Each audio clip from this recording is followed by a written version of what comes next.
In 1987, Sears sold a hand drill that came with a lifetime guarantee.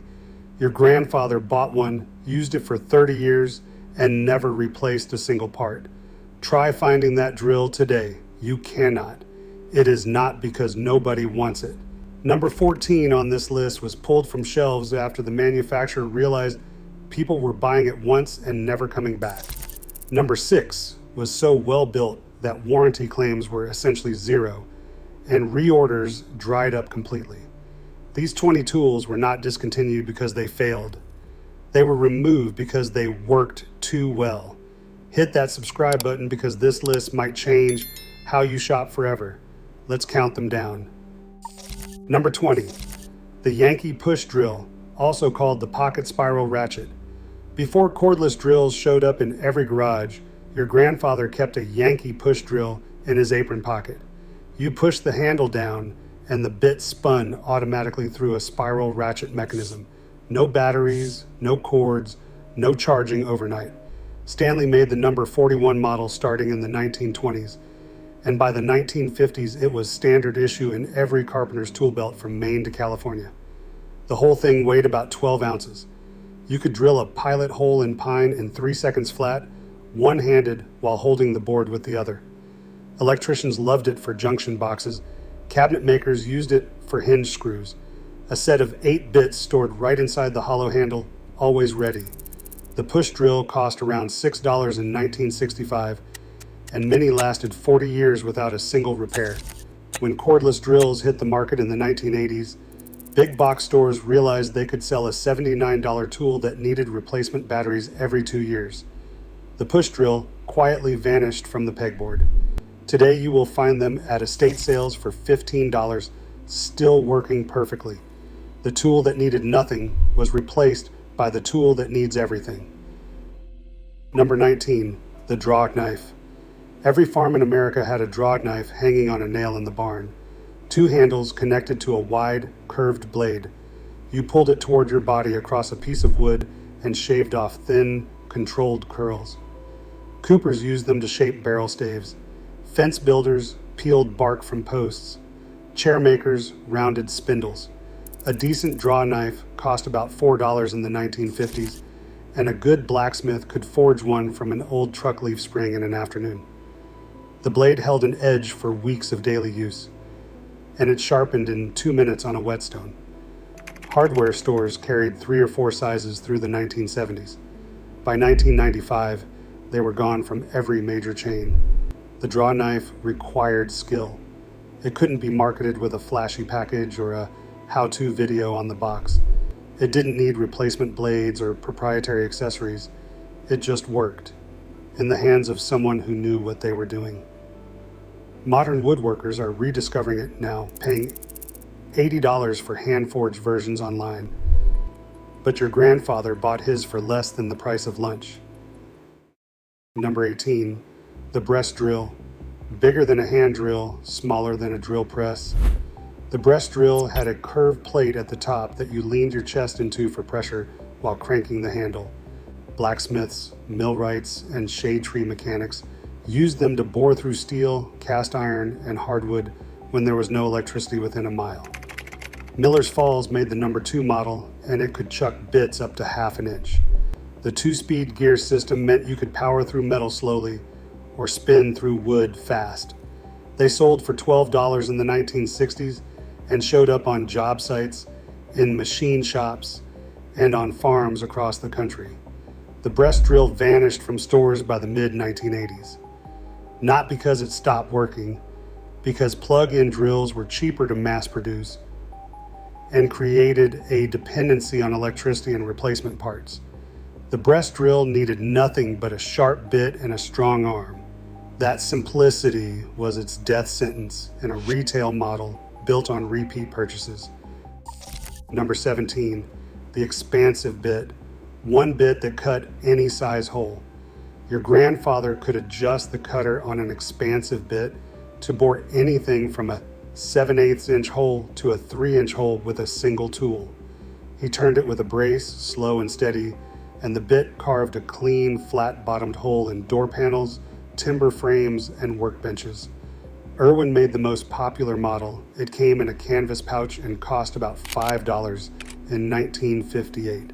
Instead of buying a full set of spade bits, hole saws, and Forstner bits, you had one tool that adjusted to whatever the job demanded. Hardware stores stocked them alongside brace and bit sets through the 1970s. By the 1990s, they were gone.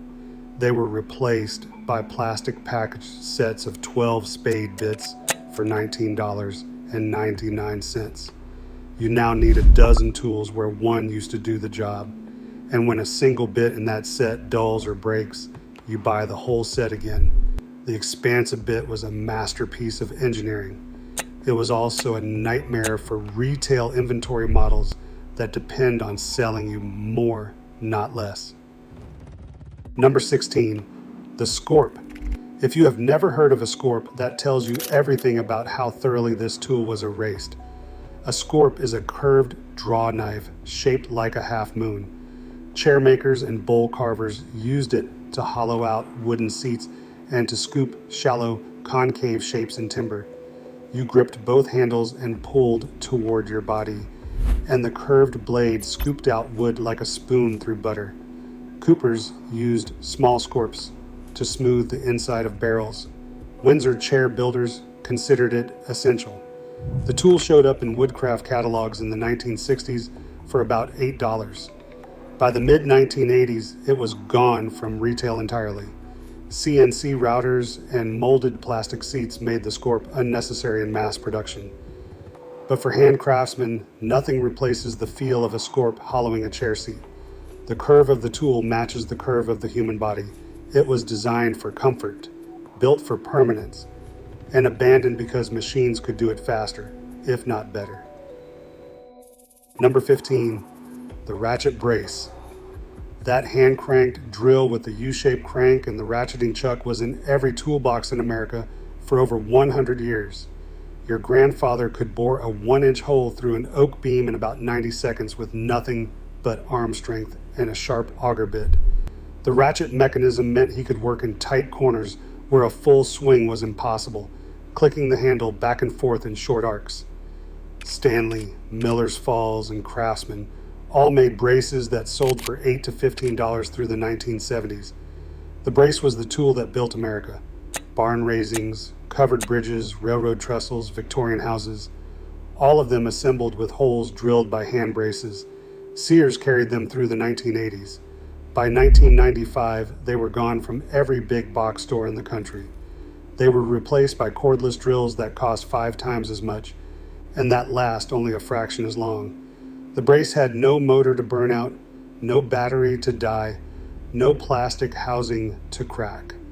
That durability made it commercially extinct. First pattern break. Here's where it gets interesting. The American tool industry did not decline by accident. It was restructured. In 1979, Stanley Works generated 80% of its revenue from hand tools built to last generations. By 2004, the company had shifted its focus to power tools, acquisitions, and accessories, products with built-in obsolescence and repeat purchase cycles. The old hand tool lines were quietly discontinued or moved offshore where quality dropped and prices stayed the same. When your grandfather's tools broke, he wrote to the company and got a free replacement under warranty. When your cordless drill dies 2 months after the warranty expires, you drive to Home Depot and buy another one. That is not a coincidence.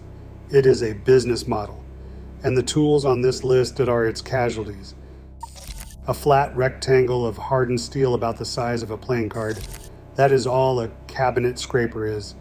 Your grandfather held it with both thumbs, flexed it slightly, and pushed it across a board.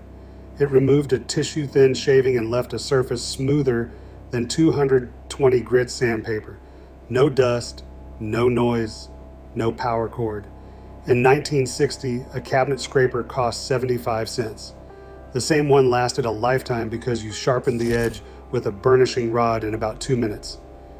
Furniture makers, floor installers, and finish carpenters used them daily. They were the final step before varnish, the tool that separated amateur work from professional. Hardware stores stocked them until the late 1990s. Then they vanished. They were replaced by orbital sanders that cost $60, need replacement pads every few weeks, and create enough dust to require a $200 vacuum system. The cabinet scraper created no dust and needed no accessories. It simply had no recurring revenue attached to it. A tool that cost less than $1 and never wore out was a financial liability on the shelf. Number 13, the froe. A froe splits wood along the grain with surgical precision. It is a heavy blade mounted at a right angle to a wooden handle. You place the blade on the end of a billet, strike the back with a wooden mallet called a froe club, and twist the handle to pry the wood apart along its natural grain lines. Shingle makers, fence rail splitters, and clapboard craftsmen used froes every day in colonial America. The tool survived essentially unchanged into the 1970s. Hardware stores in rural areas carried them through the 1960s for about $6. Split wood is stronger than sawn wood because the grain stays intact.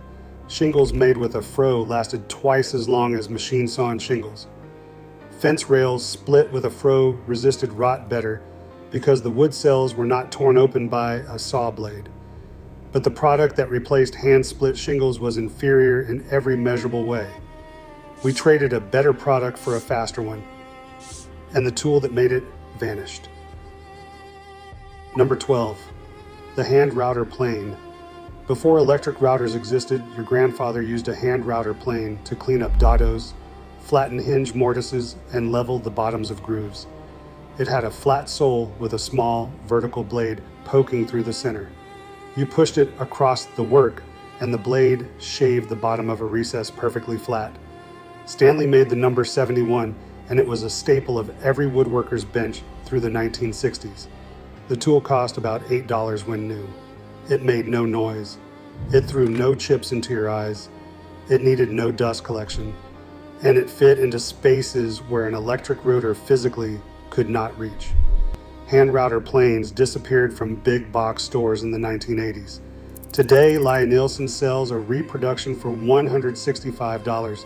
The tool did not get better. It just got 20 times more expensive after the industries spent 3 decades convincing us we did not need it. Number 11, the nail set. A simple tapered steel punch, maybe 5 inches long.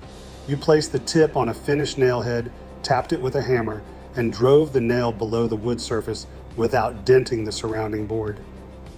Finnish carpenters carried 3 sizes in their apron pockets. Every trim job, every baseboard, every crown molding required one.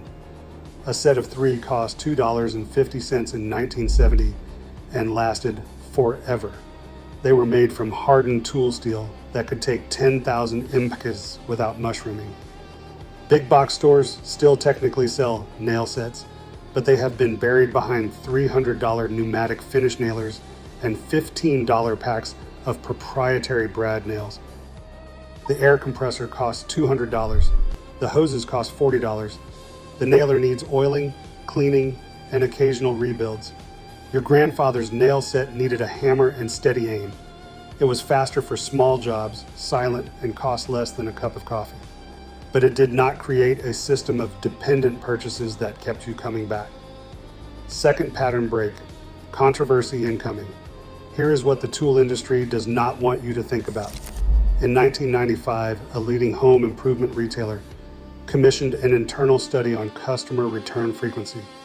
The study found that customers who bought hand tools visited the store an average of 1.2 times per year. Customers who bought power tools visited 4.7 times per year for accessories, replacement parts, batteries, and upgrades. The report recommended expanding power tool departments and reducing hand tool shelf space by 40%. Within 5 years, almost every major chain had followed suit. This was not about giving you better tools. It was about engineering a shopping habit. The hand tool section shrank to a single aisle. The power tool section grew to fill half the store. And the tools your grandfather used every day were quietly sent to clearance bins and never reordered. Number 10, the bench hook. A bench hook is a flat board with a cleat on the top front edge and another on the bottom back edge. You hook the bottom cleat against the edge of your workbench, press your board against the top cleat, and have a freehand sawing station. No clamps, no vise, no setup time. Every woodworking shop had one because it took 10 minutes to make, and it made hand sawing accurate and safe.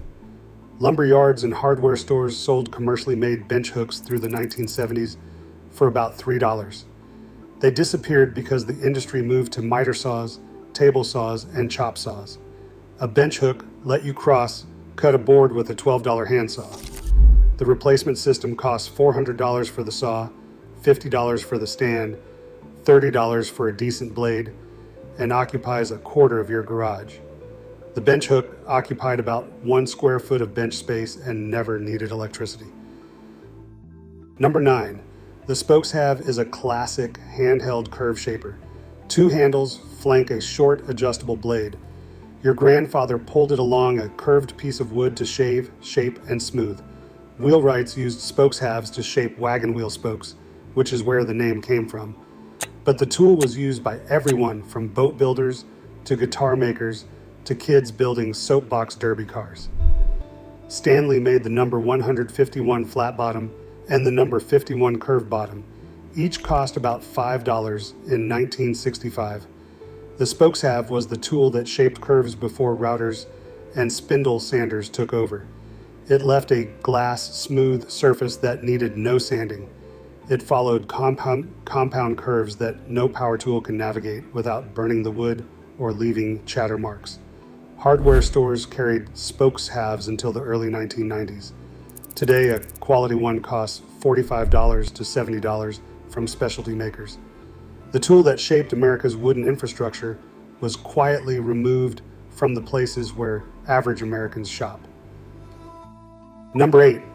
The pinch dog. 2 tapered legs connected by a curved bridge looking like a heavy staple the size of your palm. Your grandfather would drive a pinch dog across the joint between 2 boards, and the tapered legs would pull them tight together while the glue dried. No clamps needed, no complicated setups. A pinch dog cost about 25 cents in 1960, and a bag of a dozen could handle any glue up in the shop. Timber framers used heavy versions to hold beams in position during assembly. Furniture builders used lighter ones for edge gluing tabletops. The pinch dog was the fastest, cheapest clamping solution ever invented. It disappeared from stores when pipe clamp sets and bar clamps took over the shelving. A set of 4 bar clamps cost $80. A dozen pinch dogs cost $3. The clamps take 5 minutes to set up. The pinch dogs took 5 seconds, but the clamps were more photogenic on the package and had higher profit margins. Sometimes the simplest tool loses not because it is inferior, but because it is too cheap to be worth selling. Number 7. The Yankee screwdriver. Push the handle in and the spiral ratchet mechanism spun the bit automatically. Pull back, push again, and the screw drove itself with nothing but arm power. Stanley's Yankee number 130A was the most popular model, manufactured from the 1920s through the 1980s. Electricians, appliance repairmen, and assembly workers loved it because it drove screws 3 times faster than a regular screwdriver and never ran out of battery. The spiral mechanism was beautifully machined, and the tools lasted decades with minimal maintenance. A drop of oil on the spiral once a year was all it needed. Hardware stores carried Yankee screwdrivers into the 1990s for about $15. Then cordless power screwdrivers arrived at $39.99 with batteries that lasted about 2 years. The Yankee screwdriver was not slower. It was not less effective. It was simply less profitable. A tool that lasted 40 years and needed no accessories could not compete on a balance rate sheet with a tool that created recurring revenue every 24 months. Third pattern break. Before the modern torque wrench existed, mechanics and millwrights developed a feel for proper tightness that took years to build. That physical knowledge, the sense in your hands for when a bolt was tight enough but not too tight, was a skill passed from master to apprentice.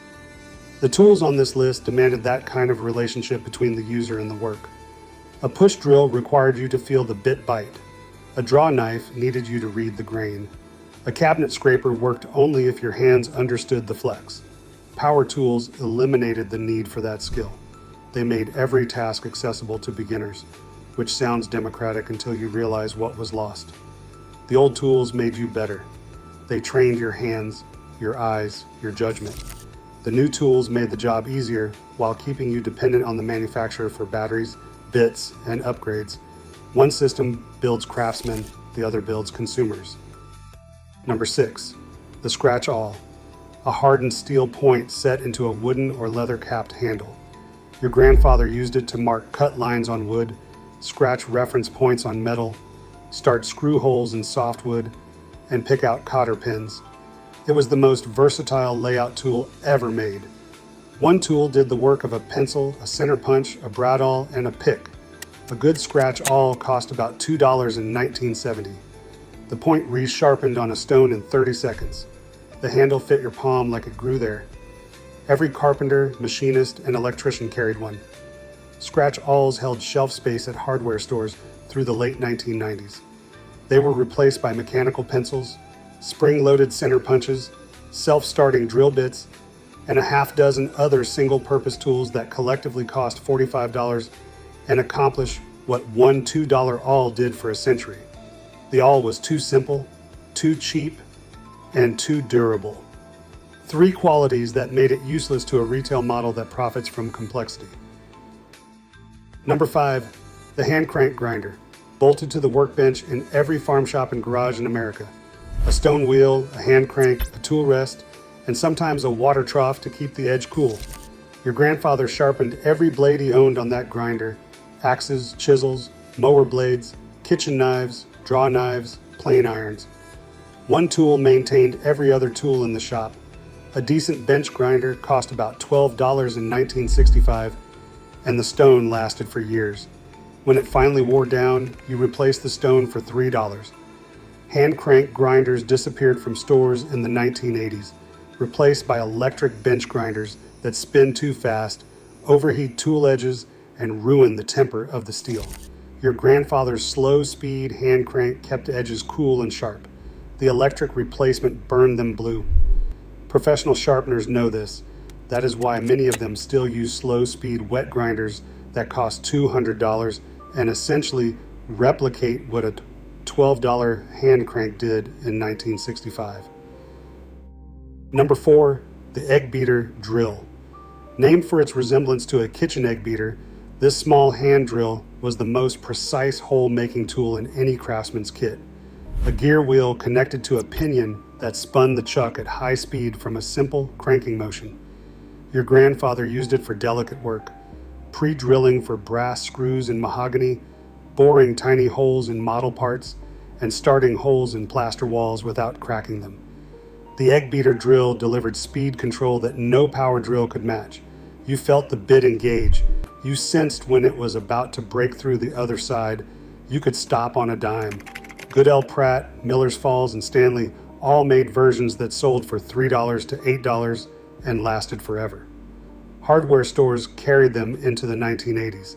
By the 1990s, they were gone, replaced by variable speed cordless drills that weigh 4 times as much, cost 10 times as much, and cannot match the finesse of a hand-cranked gear drive for delicate operations.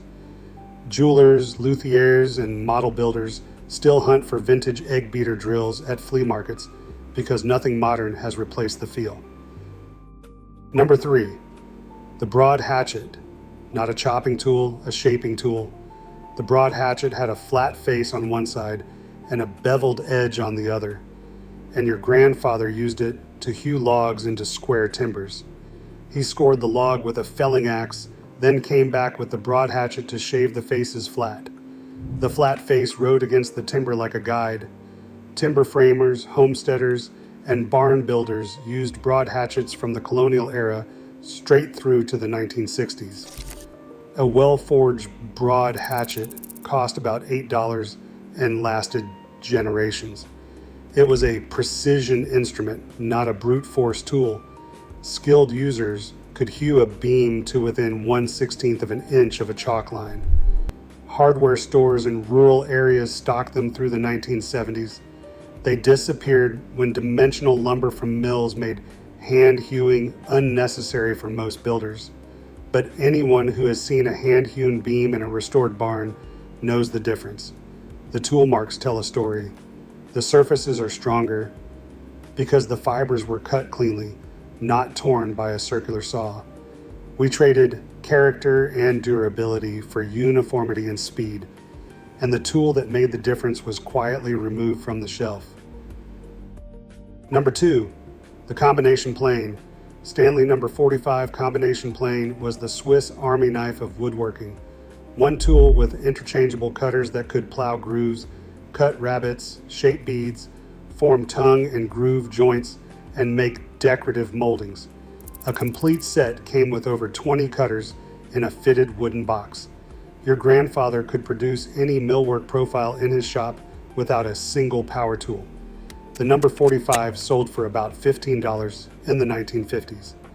A comparable electric router setup with the same range of profiles would cost over $500 today in bits alone.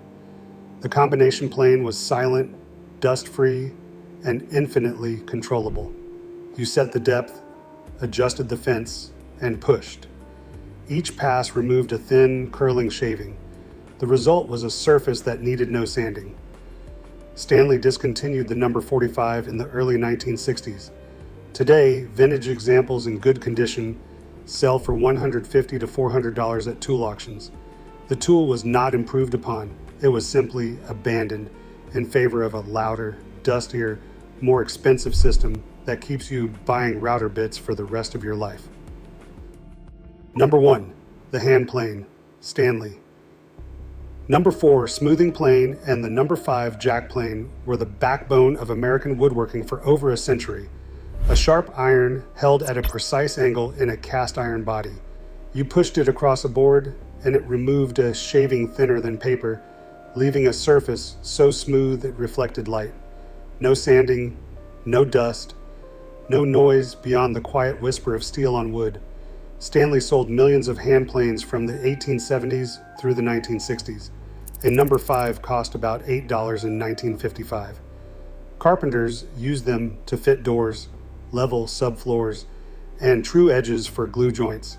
Cabinet makers used them to finish tabletops and panels to a mirror sheen. The tool was so fundamental that it appeared on the logos of carpenters' unions across the country. Hand planes began disappearing from hardware stores in the 1970s.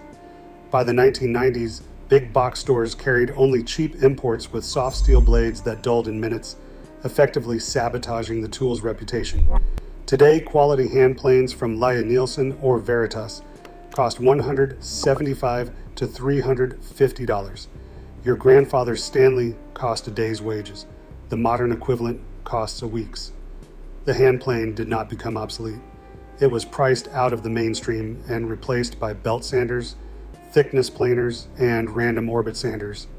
A system of 3 power tools costing over $700 combined now does what one $8 hand tool did quietly on a Saturday morning. But ask any furniture maker who still uses a hand plane.